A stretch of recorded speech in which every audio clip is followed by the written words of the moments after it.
Welcome viewers, welcome folks. Today is another episode of your favorite infotainment series from the Philippine Guild of Watercolorists, WaterNTechnicolor, where we provide you with training and information to better up your skills when it comes to watercolor painting.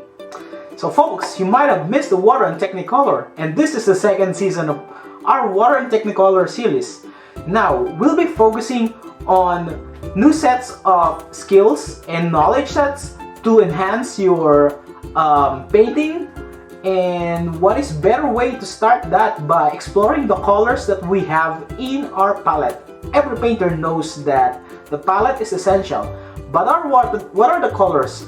What are the primary colors? Secondary colors? This is a beginner refreshing course for you folks who's been watching there at home. So get onto your seats, stay tuned, and let's get started.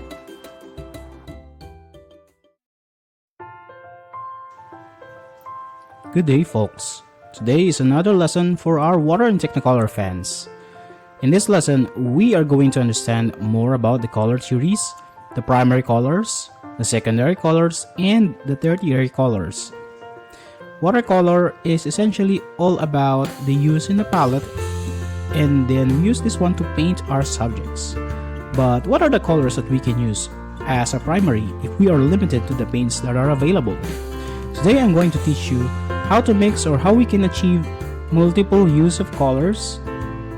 That's three colors that we have in our palette. And what are we gonna do? We are going to use three colors. So for our primary colors, I'm going to use a Hansa yellow. This one is from Daniel Smith. The next color is the Telecyanin blue from Winsor & Newton. And the third one is a Helios purple or a Quinacridone magenta from Sinali. So first we put the colors in our separate mixing bowl. This porcelain palette, the Telecyanin blue, the Hansa yellow, and the third one, which is our Quinacridone magenta.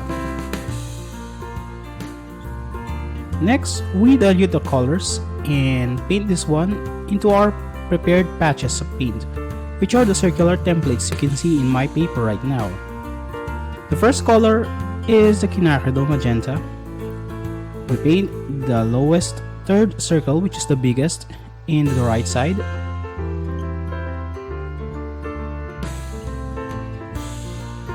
Next one is the upper circle.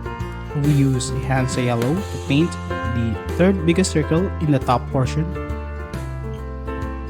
And the next one is the one in the left side, the lower bottom. We paint this one with the Telecyanin blue.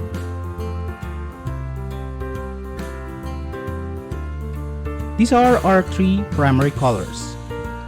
Now, we paint the colors in between the yellow and the magenta. We mix equal amounts of paint from the Hansa yellow and the magenta, and we arrive with a red-orange color.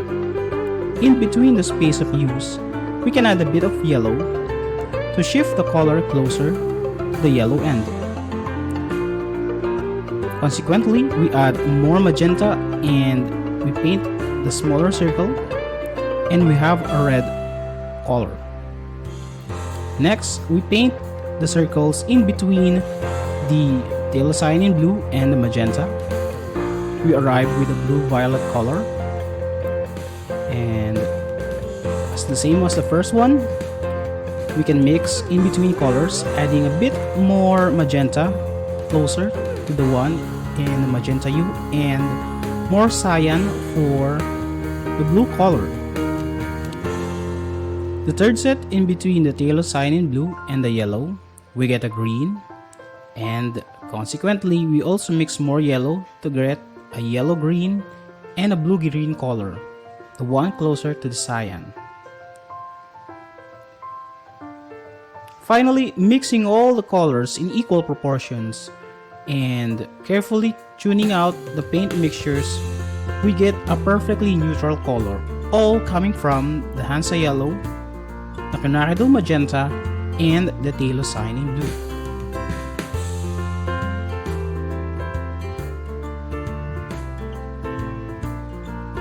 seeing now that the three colors that we have used, which is the cyan, the phthalo cyan in blue, magenta, which is the quinacridone magenta, and the Hansa yellow, which is our yellow color. These are our primary colors. The secondary color we achieve from the mixtures are red, orange, the blue-violet mixture from magenta and cyan, and the green color from our Hansa yellow and phthalo cyan in blue. For our tertiary colors, these are the colors in between the mixtures. We have a yellow-orange, interestingly, the red, the violet, blue color, the blue-green, and the yellow-green. And finally, from all mixtures, we have a neutral color, which is black.